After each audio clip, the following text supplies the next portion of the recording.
Hey friends, and welcome back to another video. If you're new here, welcome. My name is Kate. If you're not new here, you may have noticed I haven't put out a video in a while. COVID obviously affected us all in major and different ways, and it really changed our life plans. So I just needed to take a break from YouTube. I'm not really going to get into that here in the video. If you want to know what's going on there, I can send you the email that I sent out to my email subscribers. So if you want that, just send me an email at Kate, K-A-I-T, at lovemotherblog.com with add me to the list in the subject box, and then I can add you and send out that. I did put out a video a week or two ago because I've been asked my opinion many times about kind of what's going on in the adoption and YouTube world.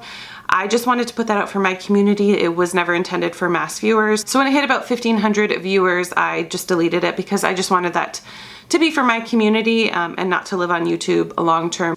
So I wanted to talk to you today about our fostering journey. So I know I've talked about bits and pieces along the way, but I thought I would kind of start at the beginning and just let you guys know, because I get a lot of questions. Did you experience this and did you experience that, and how did you work through this and that? So I thought today it's going to be a bit of a long video. I'm going to kind of go back 5 years ago and start with our fostering journey. Obviously I'm not giving any sort of identifying information about any of our kids or any sensitive information, anything like that, but just kind of my experience as a foster parent.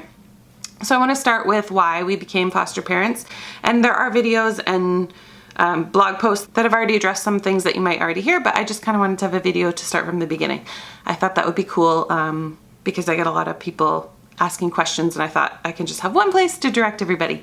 Anyways, so starting back, we were living in a small town, and we had two biological children, Lilia and Marissa. Marissa was 8 or 9 months old at this time. And we just felt like it was time for us to move. We were living in a house that we had bought off of my parents, just a street over from my parents, and it's like a 2-minute drive from my husband's parents. My husband was born and raised in that town, and in Canada we get a year for maternity leave, which is awesome. You can actually get up to 18 months now, I think. But it was time to kind of head back to work. So I knew I didn't want to go back to work full time. I enjoyed what I did as a hairdresser at that time, but I knew I didn't want to miss any moments with my kids and work any more than part-time. So in order to do that, we started looking at houses just in cheaper cities. So we ended up moving about half an hour west of the town we were living in a bigger city. So funny because you can look back and connect all the dots that God, how God moves you through life. This is all totally of Him and God ordained, because it didn't really make sense to move. All our friends and family were there, help with the kids, but I just kind of felt like this stirring in my heart, like we needed to make our own adult decision, because I kind of felt like once we got married, the house was kind of provided. I mean, we bought it from my parents, but it wasn't like we searched for a house. We did live in an apartment for 6 months prior to that. But anyways, I felt like we just needed to make some adult decisions, and my husband doesn't enjoy change, so he probably would have stayed put. But it was that coupled with church. We were really looking for a new church. Being the pastor's son and wife in a small church is kind of a hard thing to really grow. Like I just felt like, if I did anything wrong, it would reflect badly on my father-in-law. Although I became a Christian in that church, I had started looking at sermons online, and we had gone to different churches in the area, and I just knew that I wanted something different. There wasn't a lot of kids at that church, and I wanted that for my kids, because I know as a teenager I didn't have any Christian friends, and that was really hard for me once I became a follower of Jesus. At 18, I didn't have any Christian friends really until we moved to the city we're in now. So I just really wanted that for my kids, and to be able to be around that kind of environment so that they could grow up with that and just have more people around our age and just kind of expand our circle. Anyway, so that's our two main reasons, finances and church, why we kind of felt called to move. So I was able to stay home. We were able to make money off of our house. I was able to stay home. With the kids, I still worked part-time on Wednesdays and Saturdays at the salon, and I would drive back to the town that I worked in that we used to live in. So adoption has always been in my heart since I was little. I just always thought I would adopt a child. We lived beside a foster home in my childhood home for many, many years.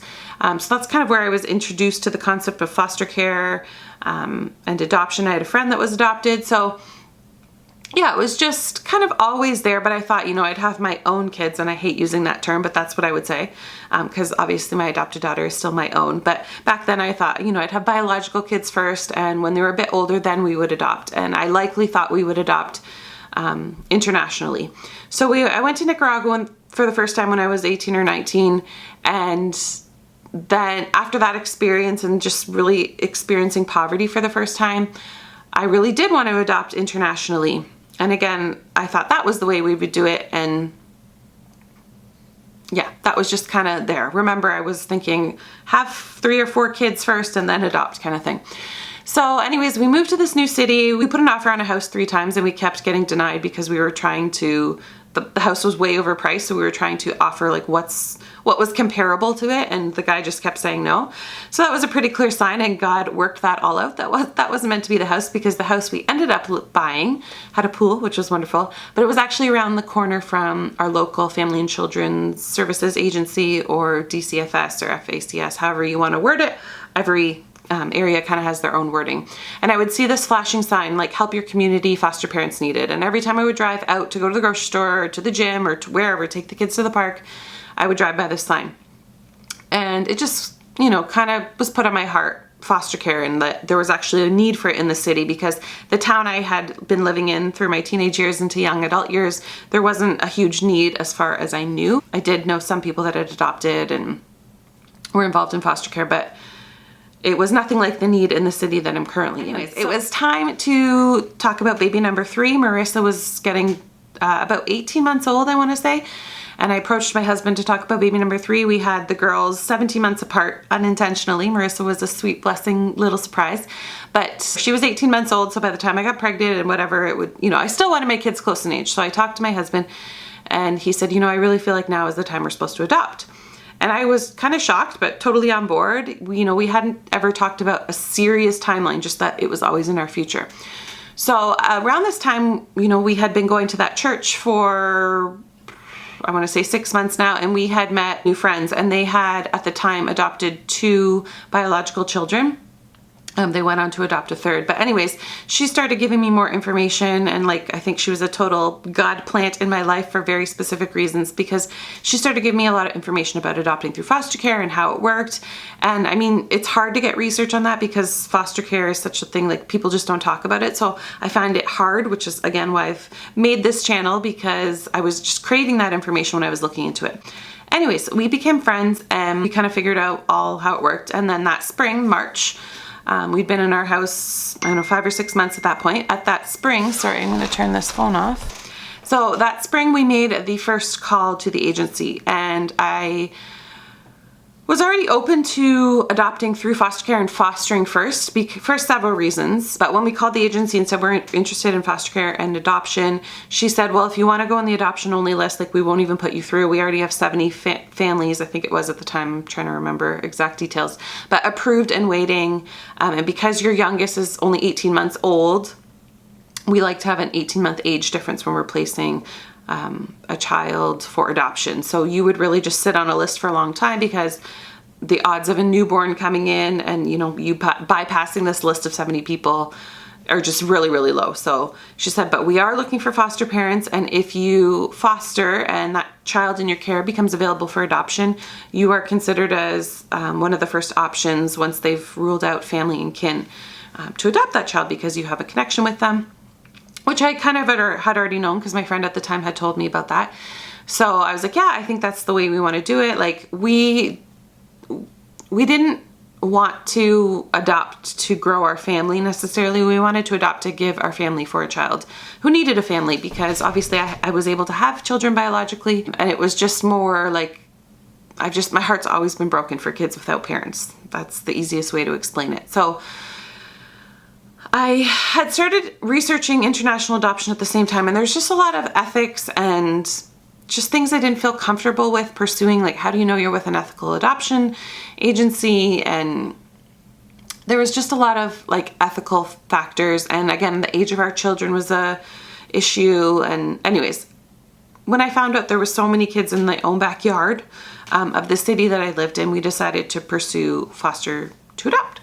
So fast forward, we had our meeting with her. We said, yeah, this is the way we want to go. We couldn't do the training until October. That was the next available training that we could do, because my husband was still in trade school at the time. He's an electrician. So he was still finishing up his trade school. So we couldn't go to school till October, but she left us after that first meeting with a huge stack of paperwork. They kind of just look through your home, and that's the first time they've ever done a full walkthrough of our home. I think kind of assess whether you would be a good fit or not before they even pass you the paperwork. Anyways, and we got a big stack of paperwork, and we had the whole summer to complete it. So we worked on that all throughout the summer. I have a video about what you need in the home study, but you know, things like medical checks, police checks, vulnerable sector checks, which is like, have you been involved with Children's Aid before? Have you ever had an open file with them, with your own kids, or as a babysitter, anything? We had to do a driver's abstract, and then we had to fill out this huge questionnaire with really personal questions. Anyways, there's a whole bunch of paperwork. You can check out that home study video. I'll link it up here if you want to know more specific information about the home study process. But anyways, we worked on all of that, and then we did our training, and it's 9 weeks of training. You go, for us at the time, because it's changed since then, but you went 3 hours, 3 or 3.5 hours once a week. So every Tuesday night we would go. For 9 weeks we did that, and then because we wanted to adopt, there was an additional 2 classes about openness and how the legal process works. So 11 weeks total for us. So we did all of that, and that brought us to like mid to end December. And then I remember, you know, they come back, they have to do a couple more interviews with you, and then like you have to fill out these questionnaires independent of your spouse. So like you're answering for yourself and for them, and they're answering for themselves and for you, and you're not allowed to look at the answers. Like they're trying to find lies and stuff, I guess, is the process of that. Anyways, after, I think that was the final home study interview we had. There was about 4, I think, in total. She writes up the home study and just kind of says, I'll get back to you. So I remember it was December 21st, I believe. I should double check my foster parent certificate or whatever. But it was December 21st, and she called and said, we have a baby, a 5-month-old baby who needs a placement, and I'm just finishing up your paperwork. I'm just going to push it all through so that you're officially licensed to take this placement, and then I'll call you back, kind of thing. So I'll never forget the feeling. I was getting Lilia ready to go to gymnastics class, and like so excited, because at first I was expecting like I'm going to get the call about a license before a child would even be placed in our home. And then all of a sudden it was like, yeah, you may have a child coming tonight. And anyways, it was kind of like an adrenaline rush. I'll never forget that phone call.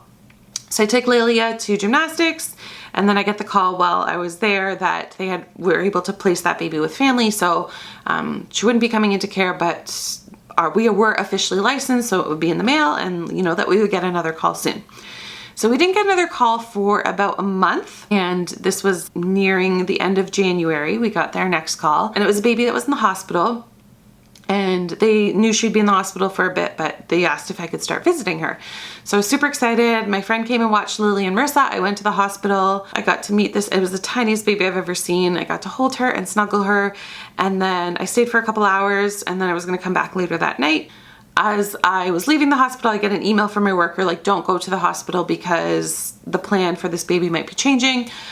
And I was like devastated. Like in just those couple of hours, I attached this baby so quickly.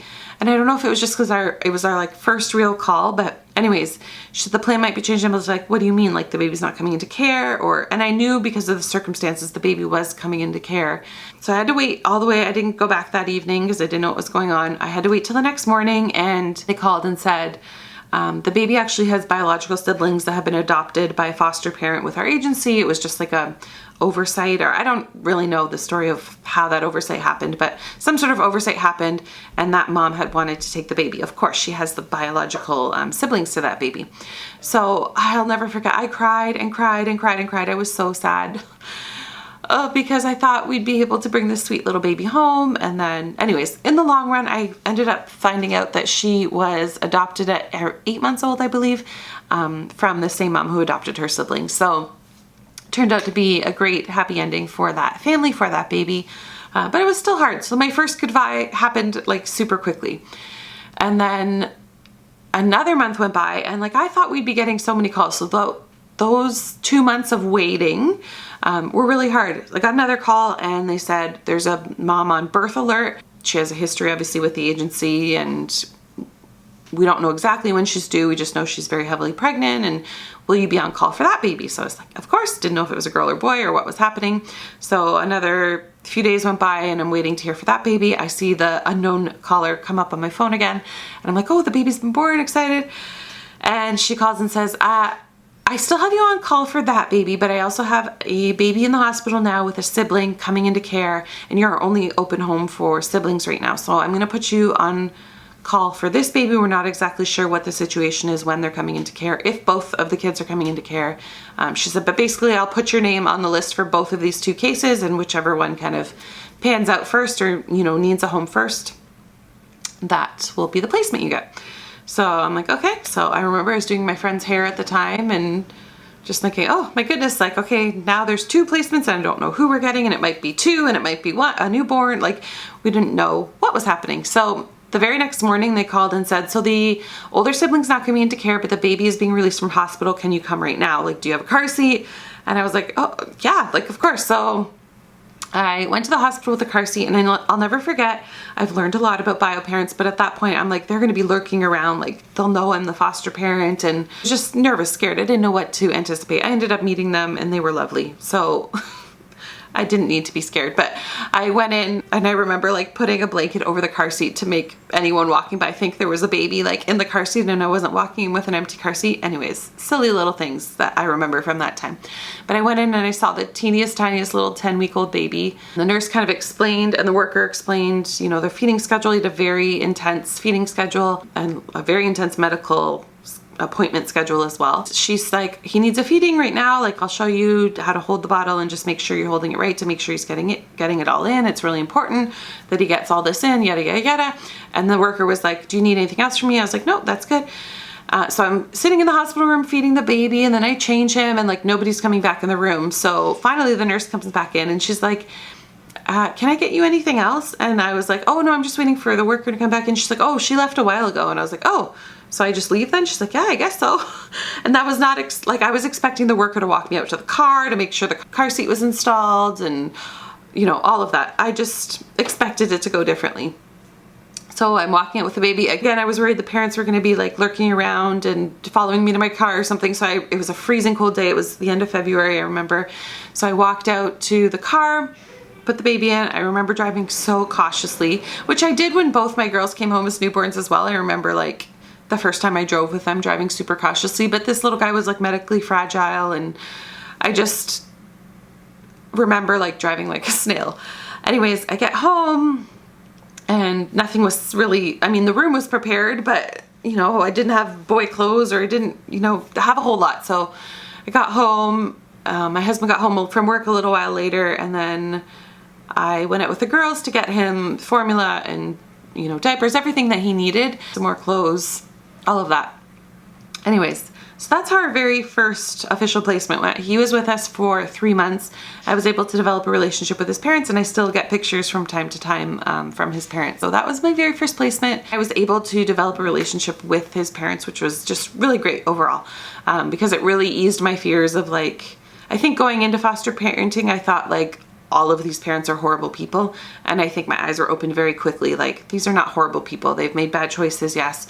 They've had bad life circumstances. You know, they're in their own cycles that are really hard to get out of. So, and that they didn't have support. So once I realized that, my whole opinion of bio parents, of kids in care really changed. And I was thankful that that family in particular was our very first case. So 6 weeks after that, we got another call because we did have 2 spots for a 14-month-old, and I remember she got dropped off in like all these mismatched clothes, and she was just learning to walk. She was so cute. So we had her for 4 months, I believe.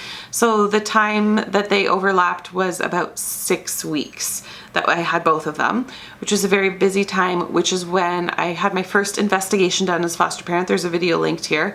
That was a really hard thing to go through as a foster parent, but they told us in the training it's not if, it's when you get accused or have some sort of investigation against you. So it was all resolved, everything was fine, but you know, going through that is stressful. Sorry, the garbage truck is going by, so if you hear that, that's what's happening out there.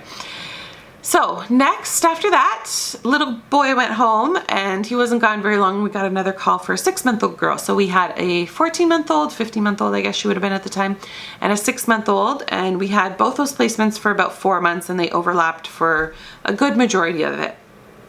And then the 15-month went left our home, and then we got another 6-month-old baby. So baby girl was probably about 7 months at the time, 7 or 8 months, and baby boy was 6 months. And he was a short-term placement. He was only with us for a couple weeks, but it was fun. It kind of felt like I had twins, and I've always loved the idea of twins, so it was kind of fun.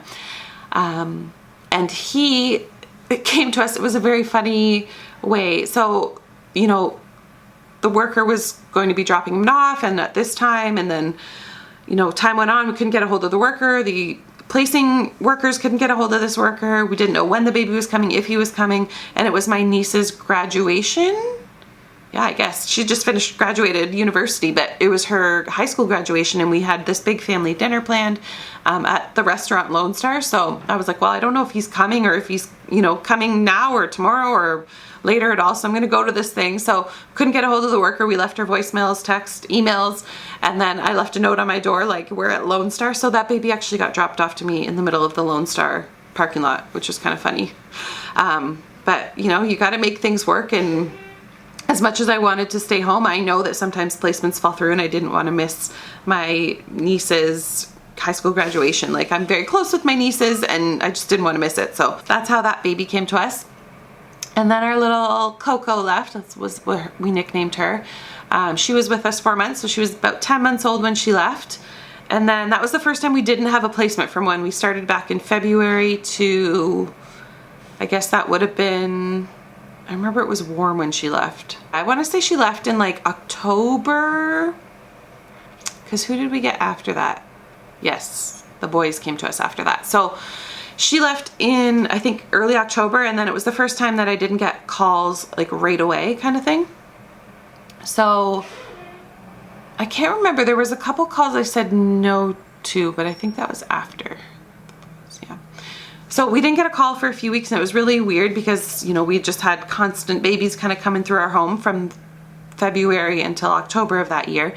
And sorry, I always look up when I'm thinking of things. I know I should be looking at you. It was a couple days before Halloween, and we got a call for a sibling set.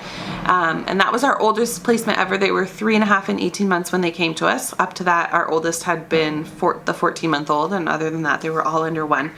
So it was a little bit of a different experience. It was my hardest placement. They were with us for 6 months. If you guys have been around for a long time, you may have seen some videos that I had shared about just like how hard that placement was. And I understand the artificial twinning, and not that it's bad in all cases, but oldest sibling and my daughter Marissa were only 6 weeks apart, and it was a constant battle. Like, if I gave anyone attention before him, you know, he would be really aggressive. He pushed her down the stairs one time because she put her shoes on before him. He pushed his brother's head into the wall one time, like just little things like that. And obviously no fault of his own. He was going through a really traumatic experience. He'd been through a lot of trauma, but that was just really hard because you want to love these kids, but at the same time they're hurting your biological children. It was a frustrating case because their biological parent was trying really hard. There's always a lot of things to consider when you're reunifying. But the judge made the decision not to reunify and to give it another couple months, and that was right around Christmas. I remember that. And I had a good relationship with their mom as well, and you know, she kind of thought they'd be going home, and that was my hardest placement. And that's when I really realized, like, you have to know your capacity and your capabilities, and that it's okay to say no. Because at that point I said yes to every single child, and every call we got ended up working out wonderfully, and I was able to have relationships with all but one, you know, to have a relationship with their parents, and I was able to kind of maintain contact when they went home for a little while. I found most of the parents, they don't want to remember the time that their kids were in care, so I now only have contact with 2, really, out of all of the 10 kids. 10 kids. So anyways, they went home in April that following year. So that first year and a bit, so 14 months of foster parenting, we had 6 kids.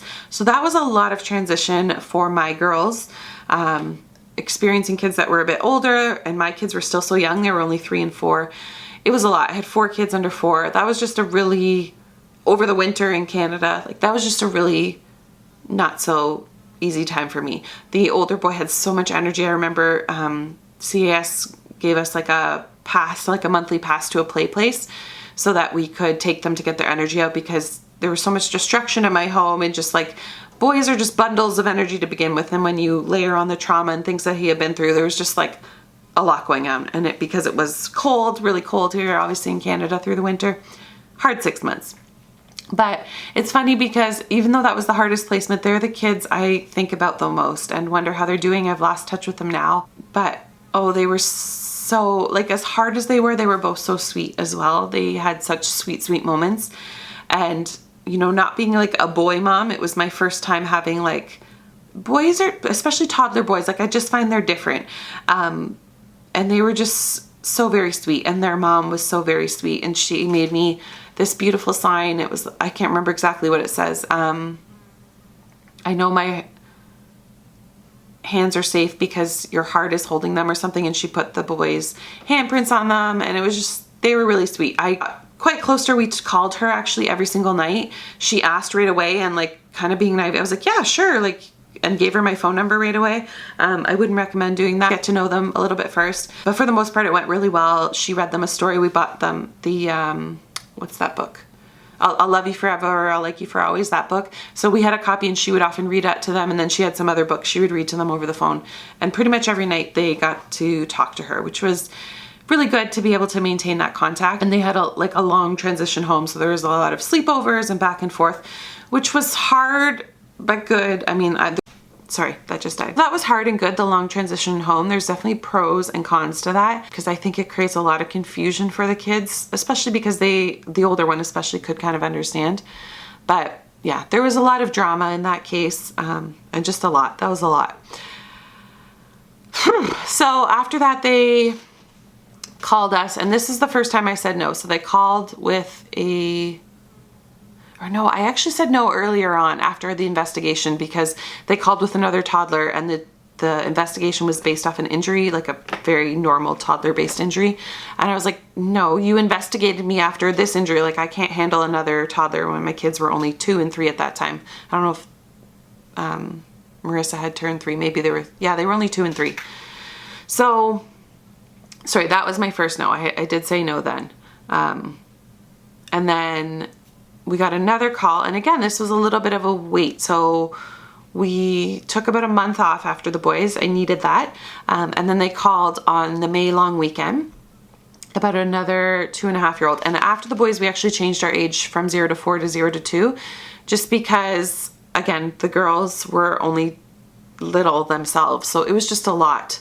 And I didn't want to see that competition, and I didn't want to, my daughter's getting hurt. So we went back to 0 to 2 after that placement. So our next call, we took a little break. We went to visit my in-laws. I remember seeing unknown caller. We were crossing the border from Canada back into the States, and I saw the call, and I got the voicemail that they needed placement for a 2.5-year-old girl. And in my head, I was like, no, like that's too old. We said 0 to 2, like meaning under 2. And 2.5 can often mean like 1 month away from 3 when they call, I've discovered. So I called her back, and it was my favorite placement worker. I really got to know this woman, and she's just so wonderful. I don't get to see her anymore because roles have changed in there. She was just so wonderful. So I said, well, we're just driving home. It was like that night, and the child was already in an emergency placement. The family that has her is fine to keep her another night, but they're in the middle of an adoption, I think was why. But we're looking for placement for tomorrow. And anyways, so got home, got the house all in order, unpacked, and we said yes to that little girl. Even though she was older than what we had said, once I heard her story and I knew she was already in emergency, and the fact that they called me again the next day meant they hadn't found another home for her. So I just felt like God saying, like, yeah, you need to say yes to this little girl. And oh my goodness, are we ever happy we did. She's the one we still have a relationship with to this day. She still calls Lily and Marissa her sisters. Her mom is very sweet. We chat back and forth, not often anymore. At first, she used to have a lot of sleepovers and would come on she came with us on a family vacation one time. She still had some trauma of like removal and coming back, and would have some hard times and would want to be back with her mom. So I kind of like laid off the visits for a little bit and left it in the mom's corner. Last time we saw her was January of this year, and she's been out of our care for 2.5 years now. She is 5 years old and in school and doing really good. We have a soft spot for her. My whole family has a soft spot for her, and I got to know her family really well. They came over for Christmas one year. Yeah, I just love that little girl. I always will. And I hope I get to be a part of her life forever. With COVID, we haven't been able to see her. We were supposed to see her in April, but yeah. So hopefully we'll be able to babysit her again soon. Now that we've moved and we're settled and everything, COVID restrictions are starting to lift. So I'm gonna have to text her mom and see if we can have her for a visit. Anyway, so she came in May and left in, she was here 5 months? Yeah, she left on Halloween actually, that's right. And through that time is when Miss Rosie came to us. So I know you guys know the story of Rosie. She came to us, she was 1 day old. My husband said no because we had our plates full with our other little foster daughter. And I just knew that she was going to be our daughter forever. When they started explaining things to me, I was like, I have to say yes to this baby. It's like I just feel like this is the child that we're going to adopt. And I still supported reunification along the way, but there's just something inside of me, like I just knew she was going to be around forever. And those feelings of just knowing definitely faltered and went away throughout our journey to adopt her. But I don't know, I just couldn't say no when my husband said that we should say no. I was like, no, we're taking this baby. So I got to go pick her up from the hospital. Rosie was in the hospital for 3 days before she was able to come home. And I actually saw one of the moms, one of the moms of Coco's mom actually had a baby the same day that Rosie was born, had her second baby, and was in the NICU at the same time. So I ran into her there. Like, what are the odds, right? So weird. So I got a little update on how Coco was doing as well, and she was doing really good. And Rosie obviously is still here, and we adopted her December of 2019 at 2.5 years old. But I'm just thankful we've been able to foster her since the birth, which is why I really liked the idea of fostering to adopt, because again, we wanted to help our community and we wanted to foster to give our family for a child. And I just knew that it would minimize trauma if the child is in your care through foster care and then adoption. And I knew my heart could handle it. Did I feel like my heart could handle it when I was in the thick of it sometimes? No. Goodbyes are really hard and the grief is really hard, but as an adult, I can take on that grief and that pain for the sake of this child, just knowing love and knowing safety. And ultimately, like I said, you know, it doesn't need to be a baby, like it can be an older child. But ultimately, the desire of my heart was that this child knew me as their mom for as long as possible. And God gave us that with Rosie. So, you know, she was the first baby that we picked up like brand new. She was 1 day old and we ended up being able to adopt her. So it was quite a ride with Rosie. After Sunflower went home, she went home in October when Rosie was only 3 months old. We had Rosie for, just Rosie for quite some time. She was not an easy baby. I did not sleep for her really till she was 2. She was just not an easy baby, and I knew like just 1 was enough for then. So we were just on the emergency list for a while. So that means if a call came in the middle of the night, we could take the baby in for short-term placement. And that way it was like an expectation that they would find that child another home. But if that child happened, you know, if everything just aligned perfectly, that we would also be able to keep that child long-term. So we went on the emergency placement for a while and we got a call for a little girl. She was 2 and she came and she was just with us for a few days because they wanted to, it was a big sibling group, so they wanted to keep them together as much as possible. And because we had Rosie, we're only licensed for 2, we couldn't take the 3-year-old in as well. So I was able to help move her to a new foster home that was able to take her and her sister. And it was such a sweet, like keeping siblings together is so important. It was such a sweet sight to see those siblings in the midst of the trauma being separated from all of their other siblings, but at least those 2 just seeing each other. I'll never forget that look of like just joy and like ease and peace, because prior to that, both of the little ones were so scared. Anyway, so she, beautiful little girl, was with us just a few days. And then again, if you've been here for a while, we were going to be done fostering because we were planning on moving and God was just calling us to something else. And then Rosie's adoption took like another 10 months from when she became legally free for adoption. It still took 10 months before her adoption actually came through. So I was just kind of sitting there feeling useless, honestly, is the best way to explain it. And I felt like, okay, God has us here and the adoption is taking this long for a reason. Like, I feel like we should foster another child. So that's when little baby boy that we have right now came to us. So we decided to open our home back up, and that was in September. And it was just a few days before we like officially opened our home back up to when we got the call for little man. We got a call for a 2.5-year-old after that, but our adoption worker had said that the child had to be under Rosie's age, so under 2. So I said no to the 2.5-year-old because that's kind of what our adoption workers had told us. So sometimes things get mixed up between the adoption workers and placement workers. So I said no to that one. And then, you know, just a couple days later, we got the call about baby boy, and he was in the hospital.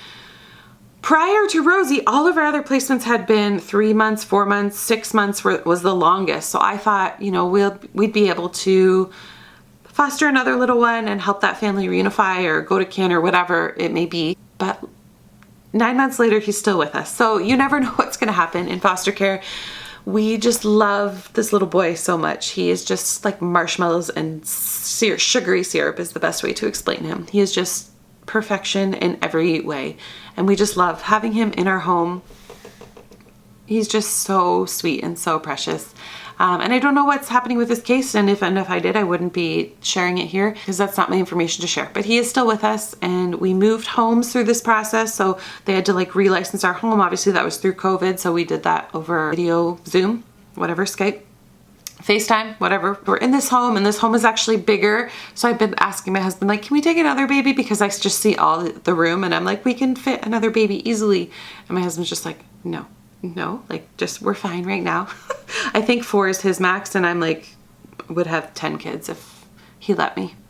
Anyways, I'm still working on him for that. But yeah, so we're fostering this little guy, get more time with him, and we don't know what his future holds or our future holds with him. Or how long he'll be in our care. We don't know any of that. We're just loving him day by day, and he is like a complete angel sent from heaven. Like, babies, I love all babies. Like, babies are just cute. We all know babies are cute, but this little boy is just like rainbows and unicorns and sunshine and sugar. Like, he's just perfection. That is our whole fostering story. I don't know how long this video is going to be, but probably really long. But I know if you're starting the fostering process, you're probably interested. That is how it's gone for us. 6 kids in the span of a year, a little over a year, a lot of transition. We kind of learned our capacity along the way, and that younger babies were just better for our family because we already had biological kids that were so young. And, you know, I didn't have to say yes to every child, and it was okay that I had periods of time where we didn't have a child in our care, because it's important as a foster family to kind of refresh yourself. It's a lot. It is a lot required of you. Our first case, for example, when he came into care, he had like medical appointments every other day in a city half an hour away from me, and I had a 2 and a 3-year-old, had to take to all these medical appointments, and often they were in the hospital and you're waiting for the pediatrician to come see him. And it's like one day I remember waiting 3 hours for this appointment because the pediatrician was on call, and it was just madness. And I had my 2 and 3-year-old. Like, you just never know. So understanding your capacity is super important going into foster care. I know you're going to want to say yes to every kid, because I certainly did, but throughout these 5 years, and I say I've only actively been fostering, it'll be 5 years in this coming February. So we've only actively been fostering for 4.5, but I kind of include, like, once you decide to be a foster parent and you sign up, like, that's kind of where I'm counting these full 5 years, because you are in all of the training and all of that's required of you, all the paperwork, all of that. So from March 2015 is when we started. And now, you know, we're in June of 2020, so it's been over 5 years. That was a mouthful and a brrr, but I just wanted to share that with you because I get so many questions that I feel like my story could kind of help answer along the way. Not that I don't want to answer your questions, I'm happy to. I love chatting with you guys. Usually Instagram DMs is the best way to get a hold of me. Facebook, I don't know why I never get the notifications, and then I feel like it's a month before I've replied. And my email inbox fills up pretty quickly as well. But Instagram, I can usually send off a quick email. So if you do have a question, that's probably the best way to get a hold of me. But I hope this video is just helpful for you. I just wanted to share how our fostering journey has kind of started and where we're at now 5 years later. Yeah, so I hope it was helpful. If you like this video, give it a thumbs up. Subscribe if you're new. I'd love to have you be a part of the Love Mother community. And yeah, I'll see you guys on the next video. Bye.